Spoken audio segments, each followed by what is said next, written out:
Guys, कभी दिल टूटा है? पता नहीं इस टाइम आपकी लाइफ में क्या चल रहा है। हो सकता है दिल टूटा हो सकता है ना टूटा हो सकता है सारा कुछ बहुत अच्छा चल रहा है, या हो सकता है सिर पे कर्जे हैं, हो सकता है कि बहुत अच्छा लाइफ पार्टनर या बॉयफ्रेंड गर्लफ्रेंड मिला हुआ है, हो सकता है कि कोई छोड़ के चला गया और बहुत अकेलापन महसूस हो रहा है, हो सकता है कि लाइफ बहुत अच्छी चल रही है, या हो सकता है कि तुम सबके सामने खुश और रातों को रो रो के सो रहे हो।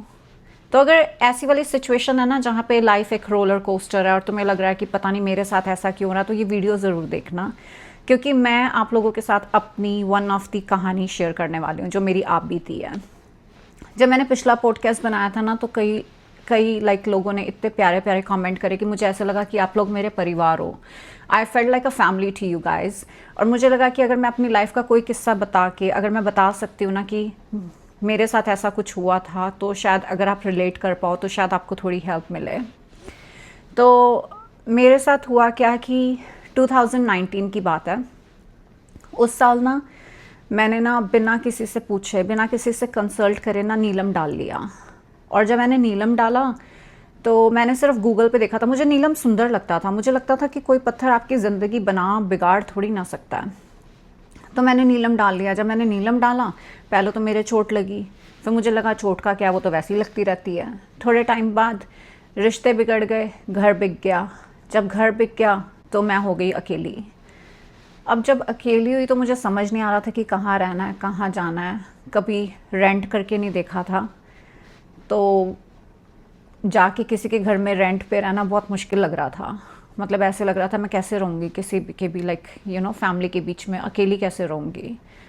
तो फिर मैंने अपनी मेरी फ्रेंड ने ना एक अपना warehouse kind of area था, वो सारा वेयर हाउस था। तो उसमें ना छोटे छोटे क्यूबिकल्स उन्होंने रेंट आउट करे हुए थे। तो मेरी फ्रेंड ने वहाँ पे ना अपना रेंट आउट किया हुआ था कपड़ों का। तो मैंने उससे पूछा कि क्या मैं तेरी दुकान में सो सकती हूँ? तो उसने बोला ठीक है। तो मैं उसकी दुकान में सोना शुरू हो गई। और पहली बार ज़िंदगी में इतना बड़ा धक्का लगा कि यार सिर पे छत नहीं है, मतलब क्या होगा, क्या करेंगे। क्योंकि इतने पैसे नहीं थे कि जाके नया घर खरीद लूँ, और इतने सालों से मेकअप आर्टिस्ट का काम कर रही थी, तो ये भी नहीं पता था कि मतलब कहीं पे जॉब मिलेगी कि नहीं मिलेगी। अप्लाई करूँ तो अब क्या अप्लाई करूँ, क्योंकि जाके अप्लाई भी कर रही थी तो तुम्हारा गैप आ जाता है ना तुम्हारे वर्क एक्सपीरियंस का, तुम्हें जल्दी जल्दी कोई जॉब नहीं देता। और मेकअप में इतने पैसे भी नहीं बन रहे थे कि महीने के 5-10 हज़ार बन रहे हैं और तुम्हें लगे कि हाँ भाई मैं कहीं पे भी कुछ भी लेकर रह सकता हूँ। मतलब मेकअप, जब तुम्हारा खुद का फ्रीलांस मेकअप होता है, कभी तुम्हें महीने का 2-3 हज़ार बन जाता है, या फिर कुछ भी नहीं बनता, क्योंकि तुम्हारे प्रोजेक्ट पे है, क्योंकि तुम फ्रीलांस कर रहे हो ना। क्योंकि मेरा अपना कोई वो तो था नहीं, बुटीक तो था नहीं, फ्रीलांस मेकअप था। तो प्रोजेक्ट्स पे होता था, आ गए तो आ गए, नहीं आए तो नहीं आए। तो वो वाली सिचुएशन थी। मतलब ऐसे लग रहा था कि बहुत हार्ड है, बहुत हार्ड है लाइफ। और रात को नींद नहीं आती होती थी, क्योंकि उसका वेयर हाउस में कोई बेड वगैरह, कोई बेडरूम थोड़ी ना बना हुआ था। उसके अंदर एक फुटॉन लगा हुआ था और उसी के ऊपर वो ऐसे कस्टमर के बैठने के लिए था, उसी के ऊपर एक अपना छोटा सा कंबल लेके सो जाती होती थी। और वो वेयर हाउस था भी मेन रोड के ऊपर। तो मतलब जो उसका शीशा था ना, बहुत मतलब पतले पतले कर्टन लगे हुए थे, तो रात को लाइट भी नहीं ऑन करती थी कि किसी को अगर पता चल जाए कि मैं अंदर बैठी हूँ तो ग्लास ब्रेक इन होने का डर लगता था। अभी तो वो लगता है, अभी तो सुनाना ऐसा लग रहा है कि हाँ वो एक फेज़ था, और लेकिन जब तुम उस दौर में से गुजर रहे होता ना, वो हर दिन, हर घंटा, हर पल इतना भारी लग रहा होता है, दिमाग के ऊपर इतना भारी लग रहा होता है। और ऐसा लगता है कि मेरे साथ ऐसा क्यों हो रहा है, मैंने कौन सा किसी के साथ कुछ गलत किया है। बहुत मतलब बंदा अपने आप को क्वेश्चन करना शुरू हो जाता है। ऐसा लगता है कि आई वर्सेस द वर्ल्ड है। ऐसे लगता है मैं जाके किसी को अपनी तकलीफ़ बोलूँ तो क्या बोलूँ। अब तुम अपने परिवार वालों से पैसे नहीं मांग सकते, क्योंकि आई डोंट नो, हर एक की सिचुएशन फैमिली की डिफरेंट होती है। मेरी मॉम सिंगल मॉम है। अब मैं उनको क्या बोलूँ कि आप अपने दिल्ली का घर बेच के मेरे को यहाँ पे रहने के लिए जगह लेकर दो। और अगर तुम्हें इंडिया से वो पैसे भी भेजते हैं तो वो कितने बन जाते हैं। यहाँ का अगर तुम्हारा 2000 मतलब I don't know, but it's not that easy, it's not that easy. और तुम अपने घर पे क्या बताते हो कि मैं होमलेस हूँ, मैं आज दुकान में सो रही हूँ? नहीं बताने का दिल करता, क्योंकि तुम अपनों को तकलीफ़ नहीं देना चाहते। तो तुम और ज़्यादा तुम अकेला महसूस करते हो, क्योंकि अब तुम किसी को अपनी बता नहीं सकते। जो तुम्हारे दोस्त वगैरह होते हैं, स्पेशली जब ऐसी सिचुएशन आती है, पहली बात तो कोई दोस्त रहता नहीं। अगर कोई रह जाए तो तुम अपने दोस्त को क्या बोलोगे, भाई मेरी ये सिचुएशन है, तू मेरा रेंट पे कर? नहीं बोलता ना, नहीं दिल करता।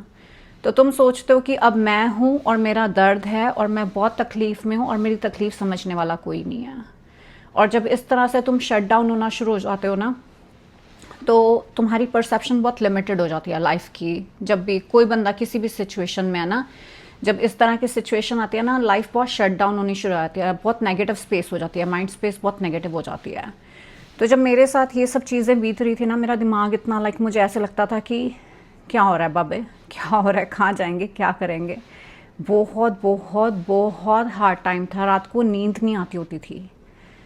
ऐसे लगता था कोई अचानक से, क्योंकि पीछे कंस्ट्रक्शन वर्कर्स काम कर रहे होते थे, और ऐसे लगता था कोई, और वो उनके दरवाज़ों में ऐसे बड़ी बड़ी खिड़कियां बनी हुई थी, इवन दरवाज़ों में भी, तो ऐसे लगता था कोई अंदर ना देखे, पूरी लाइटें ऑफ, सारा कुछ ऑफ। बहुत हार्ड था। और पब्लिक वॉशरूम्स यूज़ करने पड़ते थे, अगर नहाना है तो जाके जिम में नहाना है।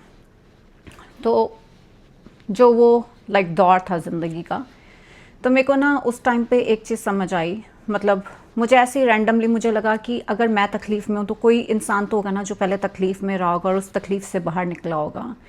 पूरी दुनिया में मैं तो हो नहीं सकती ना जो जिसके ऊपर प्रॉब्लम है, कोई तो होगा ना जिसके ऊपर कभी प्रॉब्लम आई होगी और उसको कभी कोई सॉल्यूशन मिला होगा। तो मैं सोचती होती हूँ जैसे जॉय डिस्पेंजा है ना, आपको पता है कि लोग उनको इतना क्यों सुनते हैं? क्योंकि उनकी जब रीढ़ की हड्डी टूटी थी या ख़राब हुई थी ना, तो उन्होंने मैनिफेस्ट करके अपनी रीढ़ की हड्डी ठीक करी। तो ना, बात ये नहीं है कि उनकी रीढ़ की हड्डी, बात यह है कि किसी को उम्मीद मिलती है कि अगर एक इंसान के साथ कुछ अच्छा हो गया ना, तो हमारे साथ भी अच्छा हो सकता है। तो बस वही उम्मीद मैं ढूंढ रही थी। तो मैंने ना संतों महापुरुषों को सुनना शुरू किया। तो मेरे सामने ना एक पॉडकास्ट आया जिसमें ना हाथी गजेंद्र जी की कहानी है। तो अगर आप लोग मैं अब ये पर्पस है मेरा सुनाने का, तो ये कहानी ज़रूर सुनना। तो जो हाथी गजेंद्र थे, वो हाथियों के राजा थे, बहुत बलशाली थे, सम्मानित थे, इतना बड़ा उनका ग्रुप था, उनकी फैमिली थी, बहुत पावरफुल थे, उनका नाम बोलता था, राइट। तो हमारे पुराणास में ये है, ये साखी वहाँ पे है।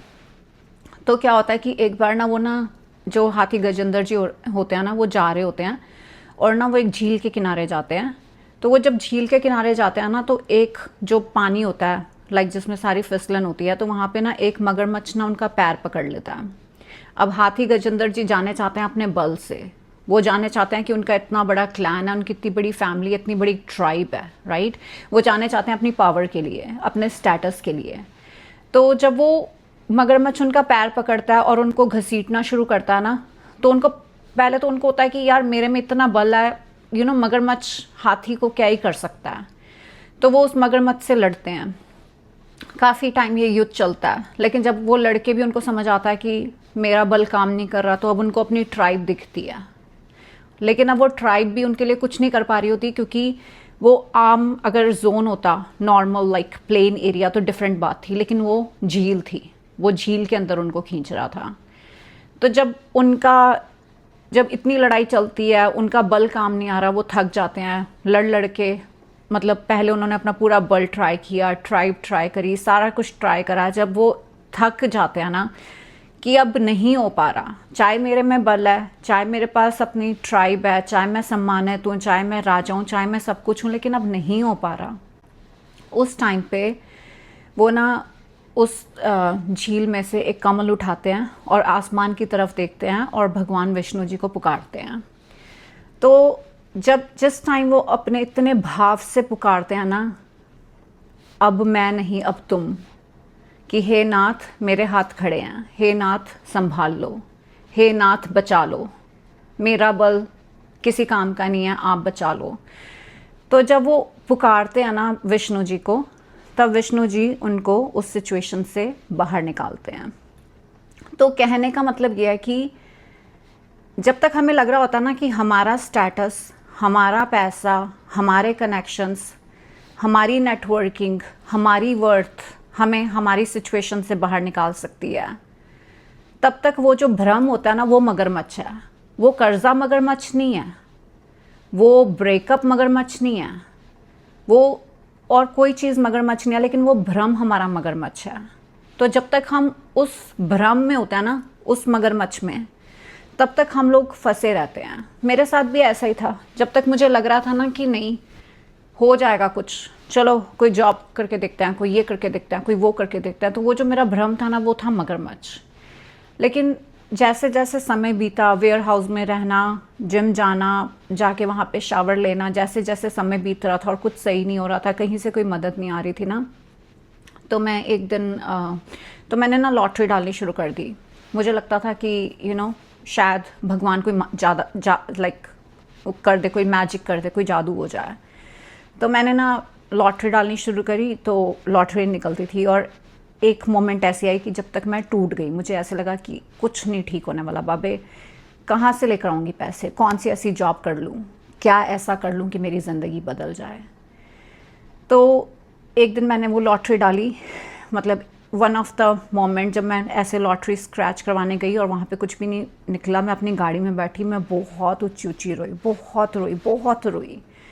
और मेरे साथ क्या हो रहा था, वो स्ट्रेस की वजह से ना मेरी जो लेफ़्ट बॉडी थी ना, मेरा हाथ, मेरा पैर, वो ना सुन्न होने शुरू हो गए थे, क्योंकि एक दिन की स्ट्रेस थोड़ी थी। अब लाइक टाइम बीतता जा रहा था, जैसे जैसे टाइम बीत रहा था स्ट्रेस बढ़ रही थी, जैसे जैसे टाइम बीत रहा था अपने ऊपर से विश्वास उठ गया था, जैसे जैसे टाइम बीत रहा था कोई सॉल्यूशन नहीं दिख रहा था, ऐसे लग रहा था कि आई वर्सेस द वर्ल्ड है, कोई मुझे सॉल्यूशन नहीं दे सकता।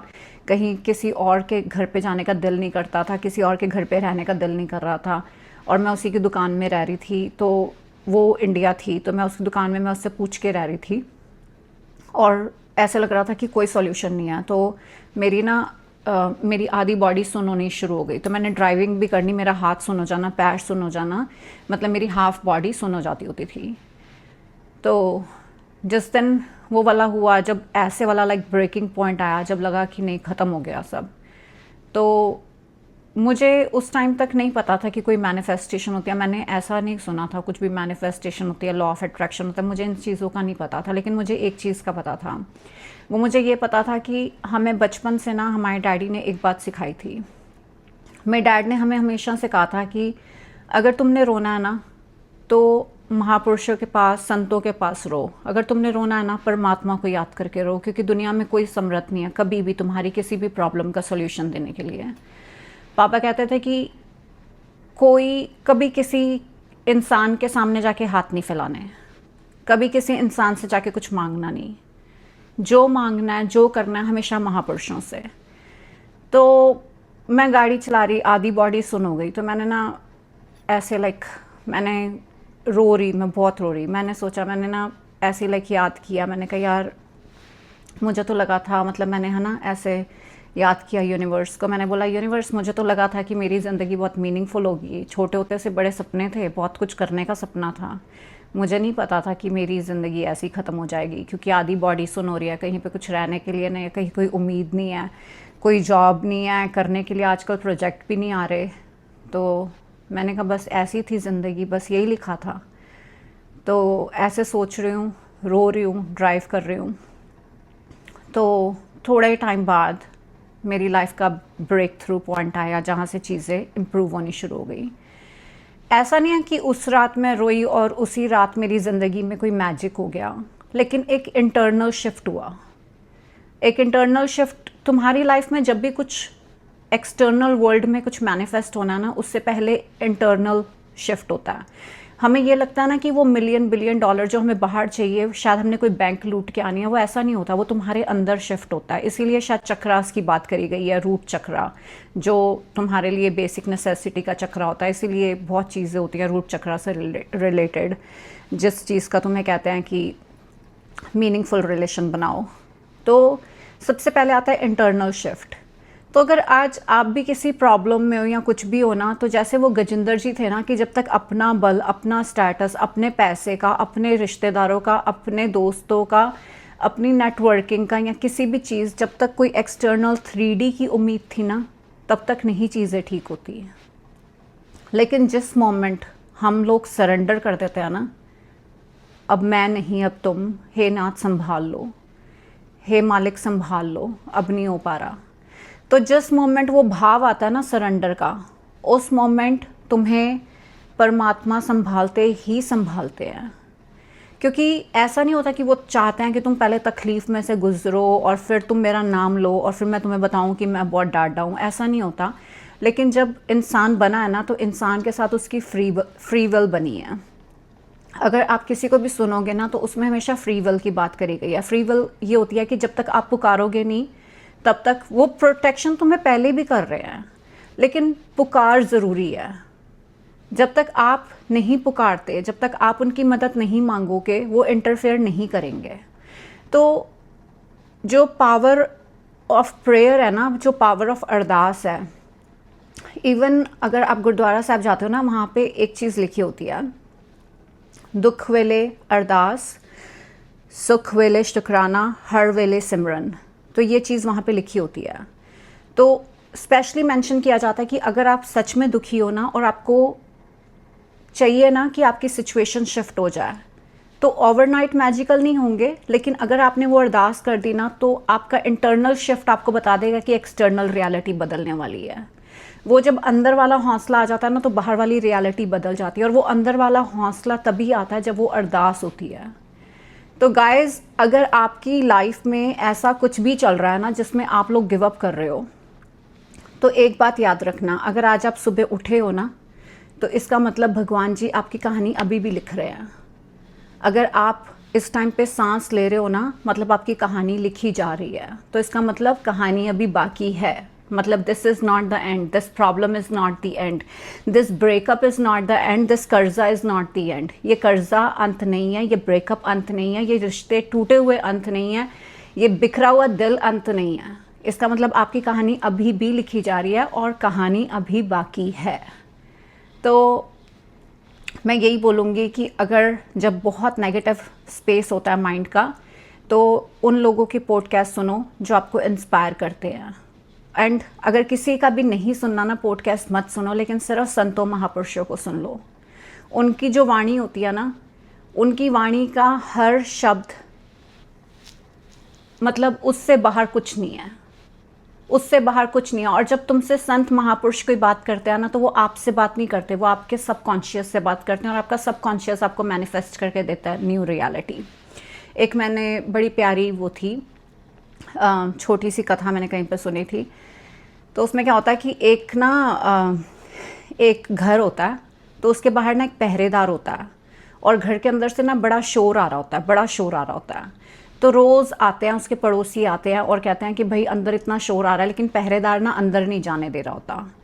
तो वो पड़ोसी कंप्लेंट करते रहते हैं, कंप्लेंट करते रहते हैं, लेकिन एक दिन वो पहरेदार ना सो जाता है। तो जब वो पहरेदार सो जाता है, तो पड़ोसी अंदर जाके बात करते हैं और उनका शोर बंद होता है। तो वो जो पहरेदार है ना, वो हमारा कॉन्शियस माइंड है, ये दिमाग है जो हमेशा अपनी तिगड़म तिगड़म तिगड़म लगाता रहता है। वो जो पड़ोसी है ना, वो सिचुएशंस हैं हमारी लाइफ की, जो हमारे ब्रेकअप्स हैं, हमारे कर्जे हैं, हमारी जो भी सिचुएशंस हैं। और वो जो अंदर है ना, जहाँ से वो था, वो हमारा सबकॉन्शियस है जो मैनिफेस्ट करता है एक रियलिटी। तो अगर तुम अपने इस दिमाग को थोड़ा टाइम सुला दो, मतलब इन द सेंस कि अगर तुम इस दिमाग को लगा दो संतों महापुरुषों में, उनकी वाणी में, तो आपकी रियलिटी बदलनी शुरू हो जाएगी। तो मेरे कहने का मतलब है, डोंट गिव अप। जो भी लाइफ में चल रहा है, हमेशा just realise the power of ardas. और अगर आपने सदगुरु जी का मैनिफेस्टेशन पॉडकास्ट सुनना, 18 मिनट का है वो, उनका मैनिफेस्टेशन का एक बहुत प्यारा है, तो वो सुन के देख लेना, शायद उससे मतलब एक न्यू परसेप्शन मिले। हमेशा किसी सिचुएशन में हो ना, एक नया परसेप्शन लेके देखो, एक न्यू रियलिटी लेकर देखो, उससे सिचुएशन शिफ्ट हो जाएगी। ओवरनाइट मैजिकल हो ना हो, लेकिन जब इंटरनल शिफ्ट हो जाएगा, तो 3 से 6 महीने में एक्सटर्नल रियलिटी बदल जाती है। सबसे पहले इंटरनल रियलिटी बदलनी ज़रूरी होती है। तो गाइज, आई होप कि मेरी इस कहानी से या मेरी इस आप बीती से आपको कोई हेल्प मिली हो। फिर मिलते हैं एक नए पॉडकास्ट में। तब तक के लिए don't forget to like, share and subscribe. I love you guys. Take care.